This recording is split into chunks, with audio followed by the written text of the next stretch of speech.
Note کر لیجئے، یہ کتابیں اگر آپ پڑھنا چاہیں تو کتاب الملاحم میں پڑھیے. بدترین عذاب عربوں پر آیا کھڑا ہے، سروں پر تنا ہوا ہے، بدترین. ایسی جنگ ہونی ہے الملحمۃ العظمیٰ، جس کو کہ میں بھی آپ کے گواہی پیش کر دوں گا، جسے کہا گیا دی لاسٹ کروسیڈ. بش نے بھی کروسیڈ کا لفظ بول دیا تھا، پھر واپس لیا اس نے. نکل جاتی ہے جس کے منہ سے سچی بات مستی میں، فقیہ مصلحت بھی سے اور رندے بادہ خار اچھا، کروسیڈ کہہ کر پھر واپس لیا. یہ کروسیڈ، اس کے اوپر جس قدر نقصان ہونا ہے عربوں کا.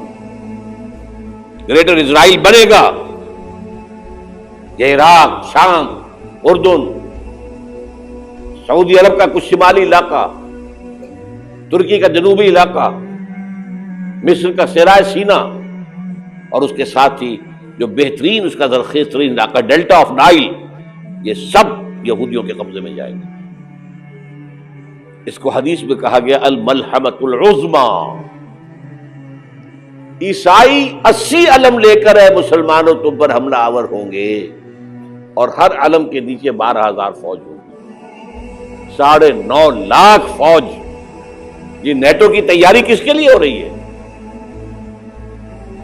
جب یو ایس ایس آر کا خاتمہ ہوا تو پوچھا گیا تھا نیٹو چیف سے، اب کس لیے؟ تمہارا وہ دشمن تو ختم ہو گیا، اب ہمیں اسلامک فنڈامنٹلزم سے نمٹنا ہے.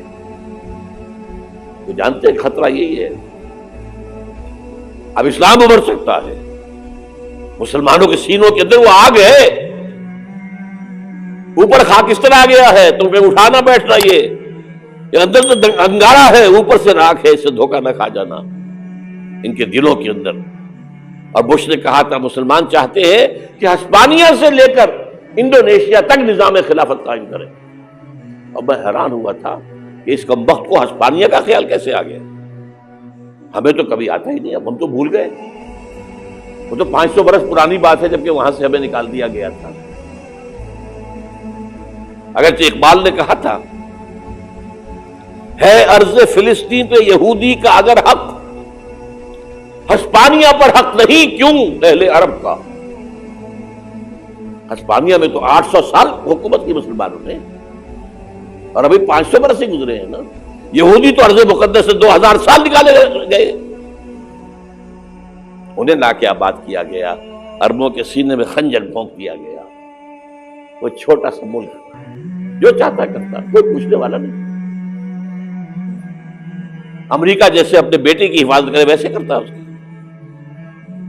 اور حضور نے فرمایا ہے وہ جنگ جب ہوگی تو ایک باپ کے اگر 100 بیٹے ہوں گے تو 99 ختم ہو جائیں گے، ایک بچے گا. یہ حدیث ہے، حدیث ہے صحیح. اور آپ نے فرمایا ویل للعرب من شر قد اقترب، عربوں کے لیے ہلاکت ہے، عربوں کے لیے بربادی ہے اس شر سے جو قریب آ چکا. اور آج جس طرح انہوں نے ان کی تہذیب کو اختیار کر لیا ہے، دبئی جا کر دیکھیے، بدترین مغربی معاشرہ جو ہے وہ دبئی کے اندر ہم نے قائم کر کے دکھا دیا. اب سعودی عرب اس راستے پر بڑھ رہا ہے. اور اس کے بعد نمبر 2 پر جو ہے ہم پاکستانی ہیں. لیکن میں اس کے وہ پہلی بات جو کہہ رہا ہوں وہ تو یقینی ہے، اس میں تو احادیث صحیحہ موجود ہے. اگرچہ اس کے بعد پانسا پلٹے گا، پھر حضرت مہدی کا ظہور ہوگا، حضرت عیسیٰ کا نزول ہوگا، اور وہ گریٹر اسرائیل گریٹر گریو یارڈ بنے گا یہودیوں کا. ایک ایک یہودی قتل ہوگا اور دفن ہوگا. یہ بات میں ہونا ہے، میں پہلی بات میں پرچ کر رہا ہوں. وہ پانسا پلٹے گا جب پلٹے گا. ابھی جو سامنے ہے وہ کیا ہے؟ جس ملحمۃ العظمیٰ کہا حضور نے، جسے آرمگیڈون کہتے ہیں عیسائی. آرمگیڈون کی اگر کہیں جا کر آپ دیکھیں گے، آپ ڈکشنری میں مانی تو کیا لکھا ہے؟ A very big war which will be fought between the forces of evil and good before the end of this world.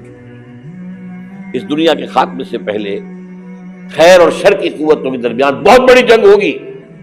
ارمجدون اسے کہتے ہیں عربی میں، اور آرمگیڈون اسے کہتے ہیں انگریزی کے اندر. اور یہ بائبل کی آخری کتاب کے اندر ہے، جو اس میں کہ مکاشفات یوحنا، ریولیشنز آف سینٹ جان.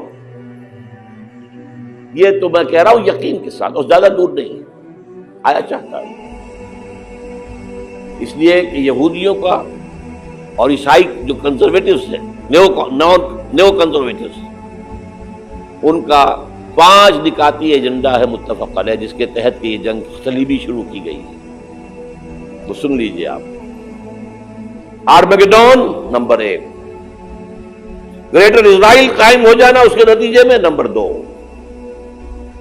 مسجد اقصی اور قبۃ الصخرہ کو گرانا نمبر 3، وہاں 3rd ٹیمپل، وہ مسجد جو حضرت سلیمان نے بنائی تھی 1000 قبل مسیح میں، پھر برباد کی تھی نبوکدنضر نے، دوبارہ بنائی گئی، پھر دوبارہ ختم ہوئی 70 عیسوی تک گری پڑی ہے. ان کا خانہ کعبہ گرا ہوا ہے 70 عیسوی سے لے کر آج تک. ایک دیوار ہے ویلنگ وال، جہاں جاتے ہیں، روتے ہیں، پیٹتے ہیں، ماتم کرتے ہیں، وہاں وہ بنے گا 3rd ٹیمپل. اور نمبر 4، اس میں لا کر رکھا جائے گا تخت حضرت داؤد کا. یہ تخت کہاں ہے اس وقت؟ یہ لندن شریف کے اندر، جو ان کی پارلیمنٹ کا جو چرچ ہے، ویسٹ منسٹر ایبے، اس میں رکھا ہوا ہے. ایک پتھر تھا جس پر بٹھا کر حضرت داؤد کی تاج پوشی ہوئی، پھر حضرت سلیمان کی ہوئی، پھر وہ پتھر رکھ دیا گیا جب حضرت سلیمان نے بنایا ہیکل مسجد اقصی، وہاں رہا وہ. ہر بادشاہ جو تھا یہودی اسی کے اوپر بٹھا کر اس کی تاج پوشی ہوتی تھی. سن 70 میں ٹائٹس نے گرایا اسے ہیکل کو، وہ پتھر لے گیا، وہاں سے روم گیا، روم سے آئرلینڈ گیا، آئرلینڈ سے اسکاٹ لینڈ آیا، اسکاٹ لینڈ سے انگلینڈ آیا، اور اب وہ رکھا ہوا ہے 14ویں صدی عیسوی سے آج تک. وہ ویسٹ منسٹر ایبے میں رکھا ہوا، ایک کرسی کی سیٹ میں اسے بنا دیا گیا ہے تخت کی شکل میں. اب انگریزوں میں کوئی ملکہ ہو، کوئی بادشاہ ہو جس کی بھی تاج پوشی ہونی اس میں ہو. یہ لا کر رکھا جائے گا 3rd ٹیمپل میں، اور اس پر یہودیوں کے خیال کے مطابق ان کا مسیحا آئے گا جو مسیح دجال ہوگا. عیسائیوں کے خیال کے مطابق حضرت عیسیٰ آئیں گے، وہ ہمارا بھی خیال ہے حضرت عیسیٰ آئیں گے علیہ السلام. بہرحال یہ تو بات کی باتیں ہیں نا. اس وقت جو میں عرض کر رہا ہوں، عربوں پر بہت بڑا عذاب، اور پاکستان کا معاملہ البتہ یہ ہے، میں یقین سے نہیں کہہ سکتا. ہینگنگ ان دی بیلنس، ہو سکتا ہے اللہ تعالیٰ ہم پر رحم فرمائے، ہو سکتا ہے، اگرچہ اسی کو شرائط ہوں گی. چمن کے مالک اگر بنا لے موافق اپنا شعار، اب بھی چمن میں آ سکتی ہے پلٹ کر چمن سے روٹھی بہار، اب ہو سکتا ہے. اور یہ بھی ہو سکتا ہے کہ اللہ تعالیٰ نے معجزانہ طور پر ہمیں ملک دیا، ہم نے اللہ سے بدعہدی کی، وعدہ خلافی کی، غداری کی، لہذا سزا دی جائے اور ہم سے یہ ملک چھین لیا جائے. It's just possible. دور نہ سمجھے، انہونی بات نہ سمجھے. جو گھیراؤ ہو رہا ہے آپ کے مغرب میں نیٹو فورسز اور مشرق میں بھارتی فورسز گدھوں کی طرح بیٹھے ہوئے انتظار کر رہے ہیں پاکستان اور ڈسٹیبلائز ہو جائے، یہاں اور بدامنی ہو جائے. اب لاہور میں پھر آج دھماکے ہو گئے ہیں. 2 دن پہلے کا دھماکہ میں سہ کے آیا ہوا ہوں، آپ کے سامنے بیٹھا ہوں. وہ جانے بچی ہیں جو ہماری اکیڈمی کا حشر ہوا وہ میں آپ کو نہیں بتا سکتا. یہ سارا کیوں ہو رہا ہے؟ تاکہ یہاں بدامنی ہو جائے اور ہمیں جواز مل جائے. مغرب سے نیٹو فورسز داخل ہو جائیں، مشرق سے بھارتی فورسز آ جائیں، اور ہمارے ایٹمی دانت توڑ کر اور پھر ہمیں بھارت کے سامنے ڈال دیا جائے. نو ڈو ایز یو لائک. یہ ان کا نقشہ ہے. ہوگا کیا وہ اللہ جانتا ہے. ہوگا وہ جو اللہ چاہے. لیکن اللہ کا چاہنا جو ہے وہ کس پر منحصر ہے؟ یہاں انقلاب برپا کرو، یہاں اسلام لاؤ. اگر دھندوں میں لگے رہو گے تو وہ خود بخود نہیں آ جائے گا انقلاب. صحابہ نے جانیں دی تھی، کتنی تکلیفیں اٹھائی تھی. 12 برس تک مکی دور کے اندر با نشہ درویشی در ساز و دمادم زن، جو پختہ شبی خدرہ بر سلطنت جم سن. یوم طائف یاد ہے جو حضرت عائشہ فرماتی ہے کہ میں نے پوچھا تھا حضور سے کہ یوم احد سے زیادہ سختی بھی آپ پر کبھی آئی؟ یوم احد پر کیا ہوا تھا؟ تلوار کا وار پڑا تھا آپ کے چہرہ مبارک، یہ جو رخسار کی ہڈی ہے اس کے اندر وار گیا ہے، اوپر خود کی 2 کڑیاں تھیں وہ اس میں گھس گئیں،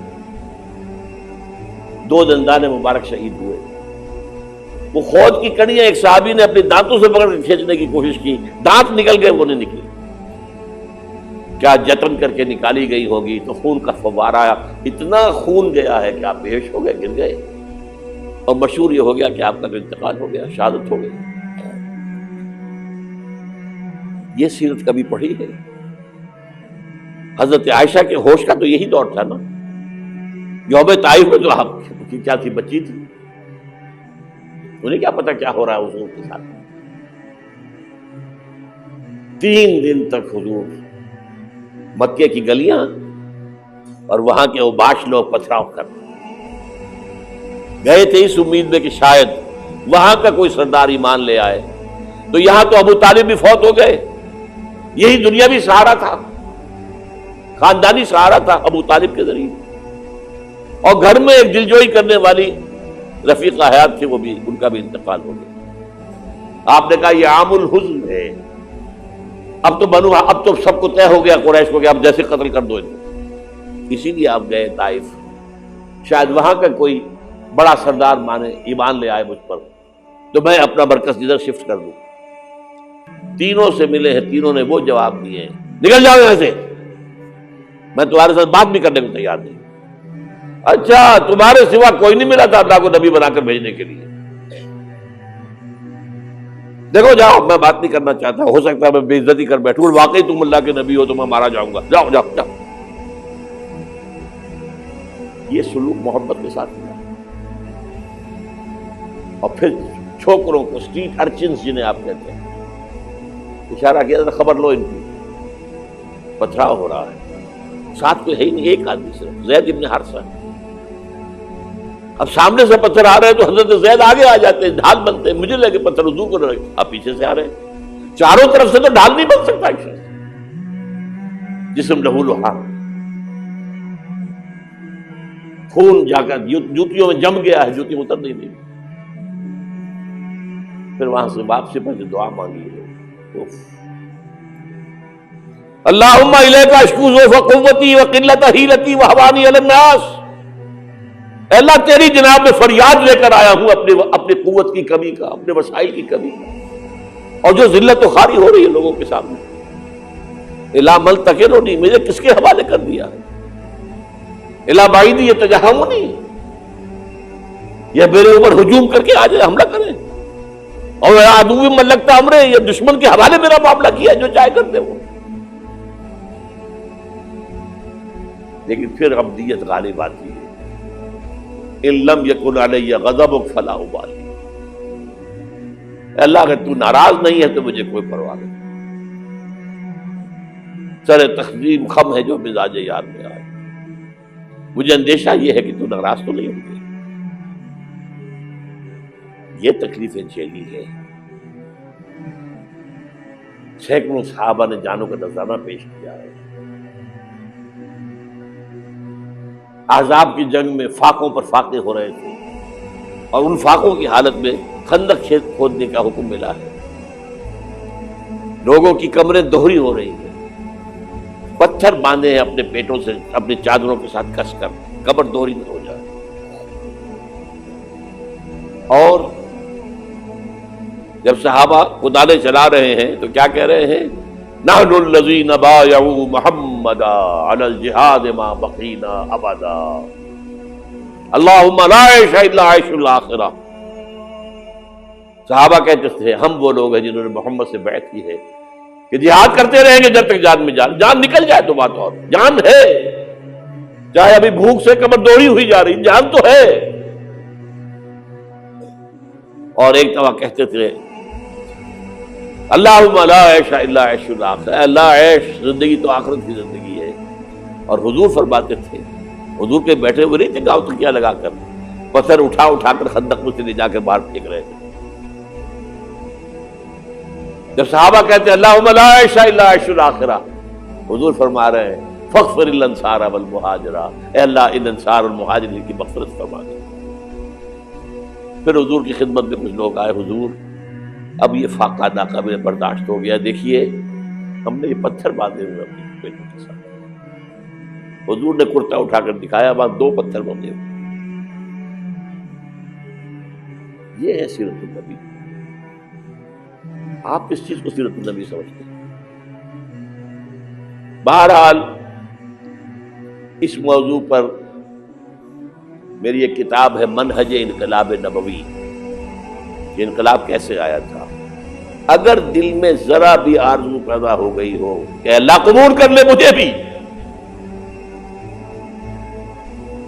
مجھے قبول کر لے اس کام کے لیے، تو وہ کتاب آپ کے لیے مست ہو۔